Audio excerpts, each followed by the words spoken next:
الحمد لله نحمده ونستعينه ونستغفره ونؤمن به ونتوكل عليه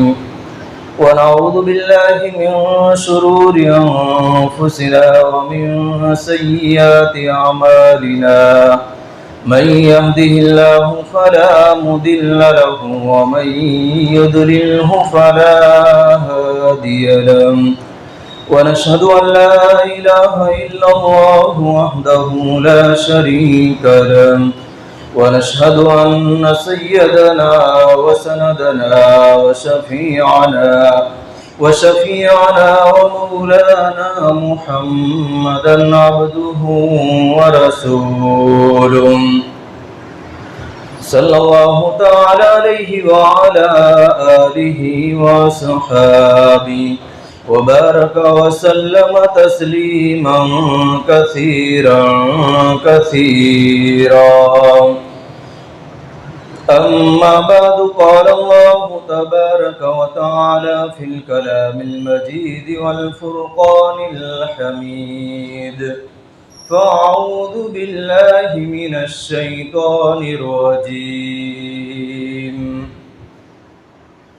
ولقد آتينا إبراهيم رشده من قبل وكنا به عالمين وقال تعالى في موضع آخر وإذ ابتلى إبراهيم ربه بكلمات فأتمهن صدق اللہ العظیم۔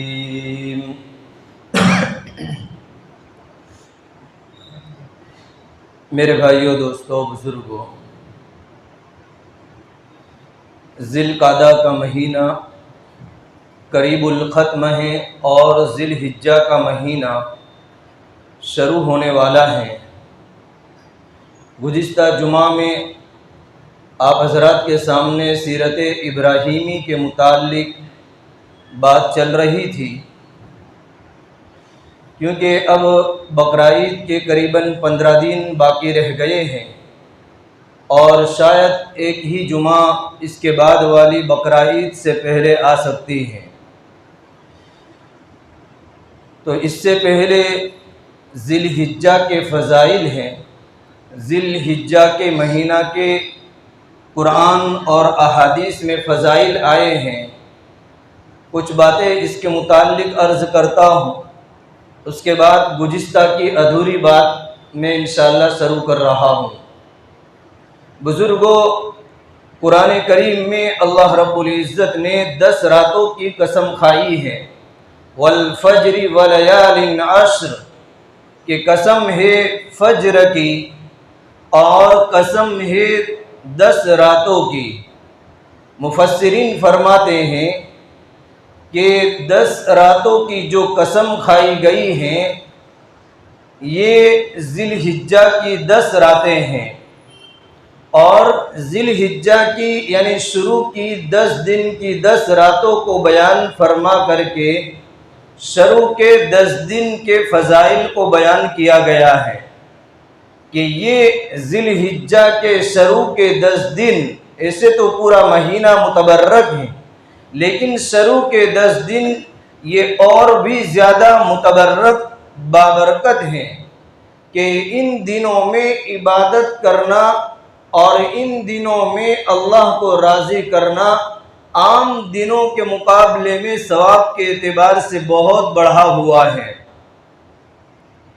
اور اللہ نے 10 راتوں کی قسم کھائی۔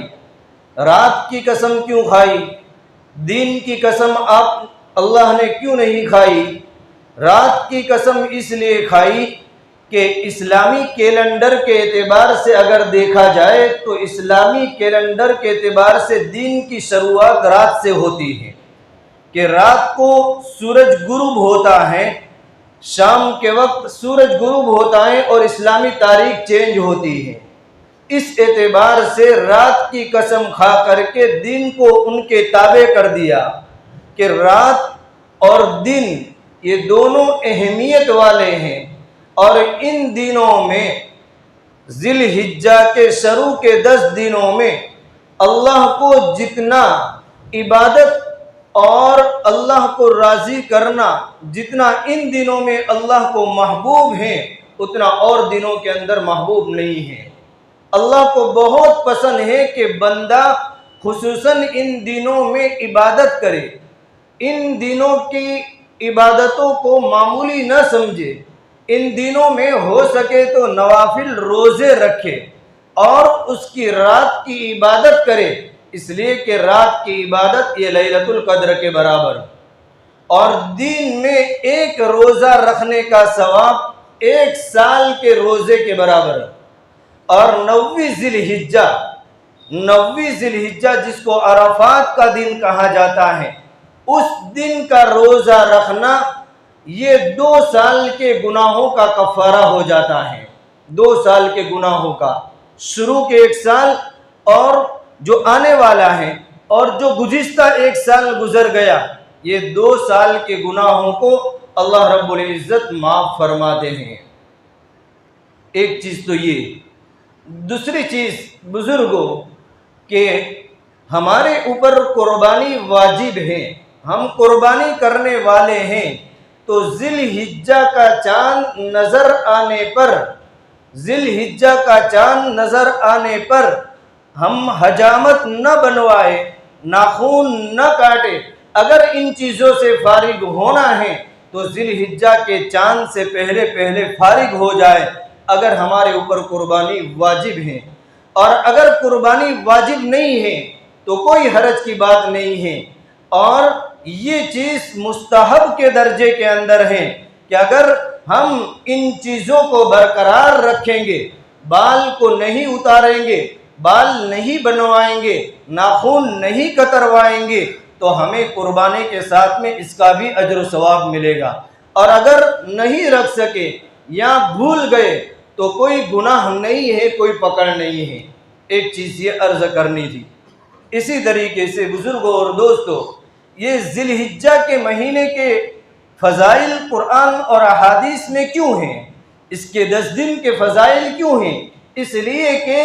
یہ مہینہ ایسا مہینہ ہے جس مہینے میں حج ہوتا ہے، جس مہینے میں قربانی ہوتی ہے، اور اس مہینے کے اندر حضرت ابراہیم علیہ السلام اور ماں ہاجرہ اور حضرت اسماعیل علیہ السلام کی قربانیاں لگی ہیں، اس وجہ سے اس مہینے کے اور ان دنوں کے فضائل ہیں۔ تو یہ ذی الحجہ کے شروع کے 10 دن کے میں نے آپ حضرات کے سامنے فضائل بیان کیے۔ اب آگے کی بات، گزشتہ جو بات چل رہی تھی کہ حضرت ابراہیم علیہ السلام جس گھر میں پیدا ہوئے وہیں سے آپ نے دعوت کا سلسلہ شروع کیا، اپنے باپ کو دعوت دی اور اپنے گھر والوں کو دعوت دی، اپنی قوم کو دعوت دی، اور وقت کے بادشاہ نمرود ظالم بادشاہ کو دعوت دی، اور ان کے سامنے بالکل حق دعوت دی کہ توحید اصل ہے، ایمان اصل ہے، یہ معبودات باطل کچھ بھی کام آنے والے نہیں ہیں۔ لیکن نہ باپ کو سمجھ میں آیا، نہ قوم کو سمجھ میں آیا، نہ گھر والوں کو سمجھ میں آیا، نہ نمرود کو سمجھ میں آیا، اور ہٹ دھرمی کے اوپر اتر آئے اور دلیل کرنے لگے کہ تم کس کو مانتے ہو؟ تو حضرت ابراہیم علیہ السلام فرما رہے ہیں ہم اس خالق اور مالک کو مانتے ہیں، اس اللہ کو مانتے ہیں کہ جو تنہا ہے، اکیلا ہے، جو زندگی کو دیتا ہے، جو موت دیتا ہے، جو آسمان کا نظام چلاتا ہے، جو زمینوں کے نظاموں کو چلاتا ہے، ہواؤں کے نظاموں کو چلاتا ہے، دنیا کی ساری مخلوقات کو روزی پہنچاتا ہے، اس اللہ کو اور اس خالق اور مالک کو مانتے ہیں۔ لیکن نمرود دلیل کرنے کے اوپر اتر گیا اور کیا کہنے لگا کہ میں بھی زندہ کرتا ہوں اور میں بھی موت دیتا ہوں۔ دلیل کرنے لگا کہ میں بھی زندگی دیتا ہوں اور میں بھی موت دیتا ہوں، مجھے خدا مانو۔ حضرت ابراہیم علیہ السلام نے فرمایا تم کیسے زندگی اور موت کے مالک ہو، کیسے زندگی اور موت دیتے ہو؟ تو نمرود نے کہا کہ 2 آدمی کو بلاؤ، 2 قیدیوں کو بلایا گیا، ایک کو مار دیا گیا، قتل کر دیا گیا، اور دوسرے کو چھوڑ دیا گیا۔ اور یوں کہنے لگا کہ دیکھو میں نے ایک کو مار دیا اور ایک کو میں نے زندہ چھوڑ دیا۔ حضرت ابراہیم علیہ السلام کی بات اس کی سمجھ میں نہیں آئی، یہ اپنی منمانی کے اوپر اترنے لگا اور اس طریقے سے اپنی دلیل کو پیش کرنے لگا، حالانکہ وہ حقیقی معنوں میں زندگی اور موت کو نہیں سمجھا کہ زندگی اور موت یہ اللہ کی مشیت کے بغیر، اللہ کی چاہے بغیر نہیں ہو سکتی ہیں۔ چلو مان لو کہ تم زندگی اور موت کے مالک ہو، تم بھی زندہ کرتے ہو اور مارتے ہو، تو چلو یہ سورج مشرق سے نکل رہا ہے، تم اس کو مغرب سے نکال کر کے دکھاؤ، تم مغرب سے نکال کر کے دکھاؤ۔ اگر تمہارے اندر طاقت ہے اور قوت ہے کہ جو میرا خالق اور میرا مالک مشرق سے سورج کو نکالتا ہے تو مغرب سے نکال کر کے بتا دے، تو اس نمرود کے پاس میں کوئی جواب نہیں تھا، کوئی جواب نہیں تھا۔ اب جواب نہیں ہے تو پھر یہ پلان بنا رہا ہے، اپنی قوم کو تیار کر رہا ہے کہ یہ آدمی بڑا خطرناک نعوذ باللہ آدمی ہے، اب اس کو قتل کیا جائے، اس کو ختم کیا جائے اور ان کو آگ میں ڈال دیا جائے، آگ کے اندر جلا دیا جائے۔ قوم اور وقت کا بادشاہ اس طریقے سے آپس کے اندر جب حق بات سمجھ میں نہیں آئی، اور دنیا میں ایسے ہزاروں انسان ہیں جن کو جب حق سمجھ میں نہیں آتا ہے، صحیح بات اس کو قبول کرنے کی عادت نہیں ہوتی ہے، تو پھر وہ لڑائی جھگڑے کے اوپر اتر جاتا ہے کہ نہیں میں ہی سچ ہوں، حالانکہ واقعی وہ غلط ہیں، وہ جھوٹ ہیں اور وہ فریب دے رہا ہے، دھوکہ دے رہا ہے۔ لیکن ہٹ دھرمی یہ بڑی خطرناک چیز ہے، یہ ہلاک کرنے والی چیز ہے، یہ برباد کرنے والی چیزیں۔ آدمی کو پتا ہے کہ میں غلط ہی ہوں تو پھر اپنی غلطی کو قبول کرنے چاہیے اور اپنی غلطی کا احساس ہونا چاہیے اور سچی پکی توبہ کرنا چاہیے، سامنے والے کو معاف کرنا چاہیے، معافی مانگنا چاہیے۔ لیکن یہاں پر دنیا کے اندر نمرود کی طریقے سے بھی بہت سے انسان ایسے ہیں کہ جو ہٹ دھرمی کے اوپر اتر جاتے ہیں۔ تو نمرود نے ہٹ دھرمی کی اور پلان بنایا کہ آگ کے اندر ڈال دیا جائے، آگ کے اندر ڈال دیا جائے۔ قرآن کریم میں اللہ رب العزت نے ساری باتوں کو بیان کیا ہے کہ جب حضرت ابراہیم علیہ السلام نے دعوت دی، سمجھ میں نہیں آیا، قال بل فعله كبيرهم هذا فجعلهم جزاجا الا كبيرا لعلهم يرجعون قالوا من فعل هذا بآلهتنا يا ابراہیم۔ حضرت ابراہیم علیہ السلام نے ان کے بتوں کو توڑ دیا اور سب سے بڑے بت کے اوپر کلہاڑی کو رکھ دیا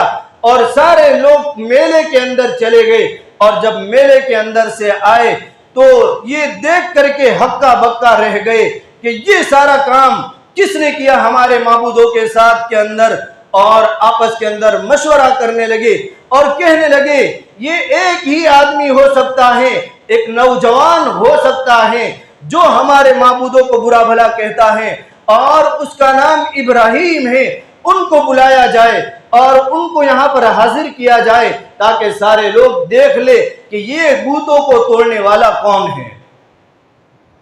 حضرت ابراہیم علیہ السلام نے بتوں کو توڑا اور کلہاڑی کو بڑے بت کے اوپر رکھ دیا۔ جب قوم آئی اور آ کر کے یہ سارا ماجرا دیکھا تو کہنے لگے کہ یہ حرکت کس نے کی،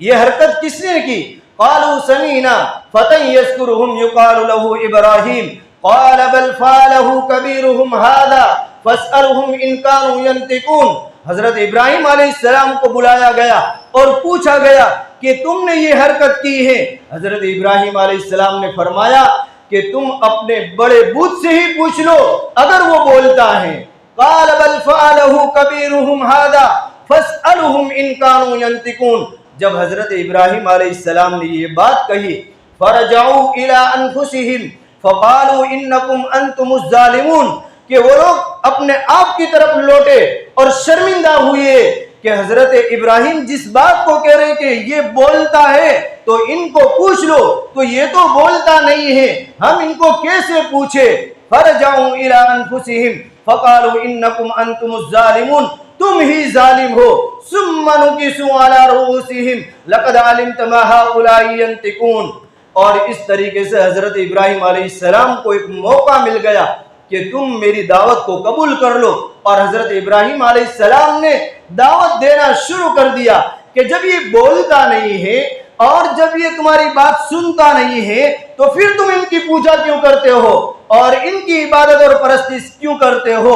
اف لکم ولما اف لکم، تمہارے اوپر اف ہو، ہلاکت ہو کہ تم اس چیز کی عبادت کرتے ہو جو نہ نفع دیتا ہے اور نہ نقصان دیتا ہے۔ اف لکم ولما تعبدون من دون اللہ افلا تعقلون، کیا تمہارے اندر عقل نہیں ہے؟ کیا تمہارے اندر سمجھ نہیں ہے؟ اس طریقے سے حضرت ابراہیم علیہ السلام نے بتوں کو توڑنے کے باوجود بھی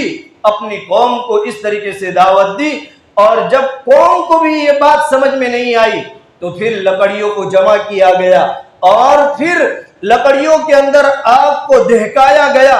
اور کئی اونچائی تک، میل تک، 3 میل تک جس کے شعلے، آگ کے شعلے بھڑکتے تھے جن کے اوپر سے پرندہ گزر نہیں سکتا۔ اگر پرندہ گزرتا تو اس آگ کے اندر بھون جاتا، آگ کے اندر جل جاتا۔ اتنی بڑی خطرناک آگ جلائی گئی، اور حضرت ابراہیم علیہ السلام کو گوفن کے ذریعے سے اس میں ڈال کر کے حضرت ابراہیم علیہ السلام کو آگ کے اندر ڈالا گیا۔ یہ حضرت ابراہیم علیہ السلام کا امتحان ہے۔ اس سے پہلے امتحان کہ آپ نے گھر کو چھوڑا، اپنی قوم کو چھوڑا، وقت کے بادشاہ نمرود کو چھوڑا، اور اب آپ کا امتحان کے آگ کے اندر ڈالا جا رہا ہے۔ قرآن میں اللہ رب العزت فرماتے ہیں قالوا حرقوه وانصروا على آلهتكم إن كنتم فاعلين قلنا يا نار كوني بردا وسلاما على إبراهيم۔ اللہ رب العزت نے حکم فرمایا کہ اے آگ ٹھنڈی اور سلامتی والی ہو جا، ایسی ٹھنڈی بھی نہ ہو کہ نقصان پہنچائے، اور ایسی گرم بھی نہ ہو کہ وہ بھی نقصان پہنچائے۔ قُلْنَا يَا نَارُ كُونِي بَرْدًا وَسَلَامًا عَلَىٰ إِبْرَاهِيمَ وَأَرَادُوا بِهِ كَيْدًا فَجَعَلْنَاهُمُ الْأَخْسَرِينَ۔ اللہ رب العزت نے ان کی تدبیر کو فیل کر دیا، ان کی چالاکیوں کو برباد کر دیا، اور اللہ رب العزت نے ان کو خسارے کے اندر اور نقصان کے اندر ڈال دیا۔ اللہ تعالیٰ نے حضرت ابراہیم علیہ السلام کو آگ میں بھی صحیح سالم رکھا، آگ کے اندر بھی گلے گلزار کر دیا، اور اللہ رب العزت نے پھر آگے حضرت ابراہیم علیہ السلام کو ان سے نجات دی، اور آپ ملک شام چلے گئے، مصر، فلسطین، اس علاقے کے اندر گئے آپ ہجرت فرما کر کے، اور پھر وہاں سے حضرت ابراہیم علیہ السلام مکہ المکرمہ تشریف لے گئے۔ تو ملک شام کے اندر بادشاہ کے کارندوں نے حضرت سارا کا قبضہ کر لیا اور ان کو لے لیا۔ جب بادشاہ کو شرمندگی ہوئی تو پھر اس کے نقصان کے اندر حضرت ہاجرہ کو حضرت ابراہیم علیہ السلام کو عطا فرمایا، ہیبہ کیا، اور حضرت ہاجرہ اور حضرت سارا کو لے کر کے آپ وہاں سے روانہ ہوئے۔ اور اس وقت حضرت ابراہیم علیہ السلام کی کوئی اولاد نہیں تھی۔ حضرت ابراہیم علیہ السلام سے حضرت ابراہیم علیہ السلام کو اللہ رب العزت نے حضرت سارا سے اسحاق علیہ السلام کو عطا فرمایا، اور حضرت ہاجرہ سے اللہ رب العزت نے حضرت اسماعیل علیہ السلام عطا فرمایا۔ 86 سال کی عمر ہے، آپ کی کوئی اولاد نہیں ہے، اور آپ دعائیں مانگ رہے ہیں، بار بار اللہ کے سامنے متوجہ ہو رہے ہیں اور دعا کر رہے ہیں، بڑھاپے کی عمر کو پہنچ گئے ہیں، آپ کی کوئی اولاد نہیں ہے، آپ اس طریقے سے دعا کر رہے ہیں ربی حب لی من الصالحین، کہ پروردگار مجھے نیک صالح اولاد عطا فرما، نیک صالح اولاد عطا فرما۔ اور اللہ رب العزت نے بڑھاپے کی عمر کے اندر ماں ہاجرہ سے حضرت اسماعیل علیہ السلام کو